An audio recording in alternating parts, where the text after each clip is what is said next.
नमस्कार। आज की वीडियो में हम लेकर आए हैं कक्षा 8 हिंदी वर्कबुक का आधार रेखा मूल्यांकन भाग 2।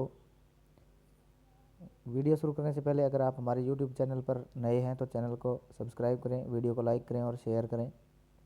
आधार रेखा मूल्यांकन भाग 2 शुरू करते हैं। इसमें दिया गया है पहला प्रश्न, सरल शब्द का विलोम शब्द है। तो सरल का विलोम शब्द बताना है। विकल्प दिए गए हैं कठिन, ज़्यादा, महीन या आम। तो सरल शब्द का विलोम शब्द होगा कठिन, तो कठिन पे सही का निशान लगाएंगे। उसके बाद दूसरा प्रश्न है, एक व एक से अधिक की संख्या का बोध करवाने वाले शब्दों को कहते हैं। तो एक व एक से अधिक की संख्या का बोध करवाने वाले शब्द है। विकल्प दिए गए हैं विशेषण, क्रिया, वचन या लिंग। तो संख्या का बोध करवाने वाले को वचन कहते हैं, तो इसमें लिखेंगे दूसरे में जो वचन के ऊपर सही का निशान लगाएंगे। उसके बाद तीसरा प्रश्न है, नीचे दिए गए वाक्यों को का शुद्ध रूप लिखिए। वाक्य दिए गए हैं। वाक्य है, पहला है रोहित अपने घर गई, तो इसको शुद्ध करके लिखेंगे रोहित अपने घर गया। उसके बाद ख में है तुम दोनों कहाँ गया, तो इसको लिखेंगे शुद्ध करके तुम दोनों कहाँ गए। तो प्रश्नवाचक चिन्ह लगाना है यहाँ पे। उसके बाद चौथा प्रश्न है, नीचे लिखे शब्दों का प्रयोग करते हुए वाक्य में प्रयोग कीजिए। तो जो शब्द है इनका प्रयोग करते हुए वाक्य प्रयोग करना है। क में दिया है जोर जोर से, तो वाक्य बनाएंगे बादल जोर जोर से गरज रहे थे। उसके बाद दूसरा है नदी, तो नदी का बहाव बहुत तेज़ था, या और भी वाक्य बना सकते हो आप इन शब्दों से। उसके बाद पांचवा प्रश्न है, कचरा पात्र के उपयोग के कोई दो लाभ लिखिए। तो लाभ लिखने हैं, तो एक तो कचरा इधर उधर नहीं फैलेगा, वातावरण स्वच्छ रहेगा, गंदगी नहीं फैलेगी, तो हम ऐसे लाभ लिख सकते हैं। उसके बाद छठा प्रश्न है, नीचे लिखी चीज़ों की विशेषता बताने वाले शब्द जोड़कर लिखिए। शब्द इन जो शब्द दिए हैं इनकी विशेषता बताने वाले शब्द लिखने हैं। क में है समोसे शब्द दे रखा है, तो विशेषण लगाएंगे इसके आगे, तो गर्म समोसे गर्म लिखेंगे। ख में है पेड़, तो इसके आगे लिख देंगे बड़ा, तो बड़ा पेड़। उसके बाद ग में है चींटी, तो छोटी चींटी छोटी लिख देंगे। या इसके बाद घ में है झंडा, तो इसके आगे लिख देंगे तिरंगा, तो तिरंगा झंडा इसकी विशेषताएं हो जाएंगी। उसके बाद सातवां प्रश्न है, नीचे दिए गए चित्र को देखकर 6 से 8 वाक्य लिखिए। तो इसमें लिखेंगे जैसे गाय घास चर रही है, गाय एक पालतू पशु है, गाय हमें दूध देती है जो कि पौष्टिक होता है, गाय को माता के रूप में मानते हैं, गाय के 4 पैर 2 सींग और 1 पूंछ होती है, गाय का गोबर खेती के लिए उपयोगी माना जाता है। ये हम इसके बारे में और भी बहुत कुछ लिख सकते हैं। उसके बाद अगला प्रश्न है, दी गई कविता को पढ़िए और 8 से 11 के प्रश्नों के उत्तर दीजिए।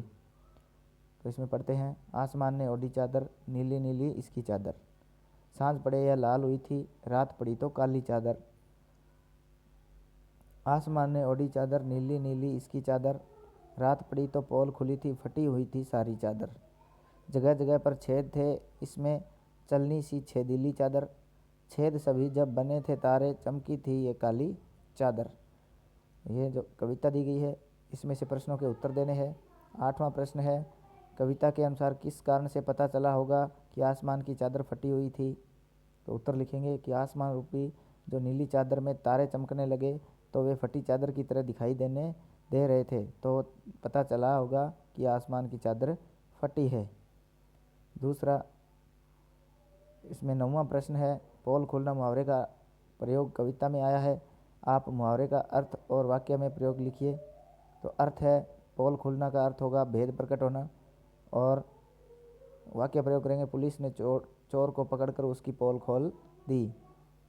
प्रश्न 10वां है, सांझ शाम होने पर आसमान की चादर लाल क्यों हो जाती है। तो इसका उत्तर लिखेंगे, शाम को सूरज की लालिमा के कारण आसमान की चादर लाल हो जाती है। इसके बाद 11वां प्रश्न है, कविता का उपयुक्त शीर्षक होगा। तो इसमें हम कोई भी शीर्षक लिख सकते हैं, जैसे आसमान की चादर या छेद वाली चादर या चमकीली चादर। तो हमारा इसका उत्तर उपयुक्त शीर्षक होगा आसमान की चादर। उसके बाद नीचे लिखे गद्यांश को पढ़कर दिए गए प्रश्नों के उत्तर लिखिए। गद्यांश दिया गया है, यह धरती भी एक खूब बड़ी गुल्लक है, मिट्टी की बनी इस गुल्लक में प्रकृति वर्षा के मौसम में खूब पानी बरसाती है, ऐसे में हमें रुपए से भी कई गुना कीमती इस वर्षा जल को बड़ी गुल्लक में जमा कर लेना चाहिए। हमारे छोटे बड़े तालाब, झील धरती की गुल्लक में पानी भरने का काम करते हैं। इसमें जमा पानी ज़मीन के नीचे जल के भंडार में छनकर मिलता है। वर्षा का मौसम बीत जाने पर इस गुल्लक में जमा जल रूपी धन हमें खूब काम देता है। तो 12वां प्रश्न है, विशाल गुल्लक किसे कहा गया है?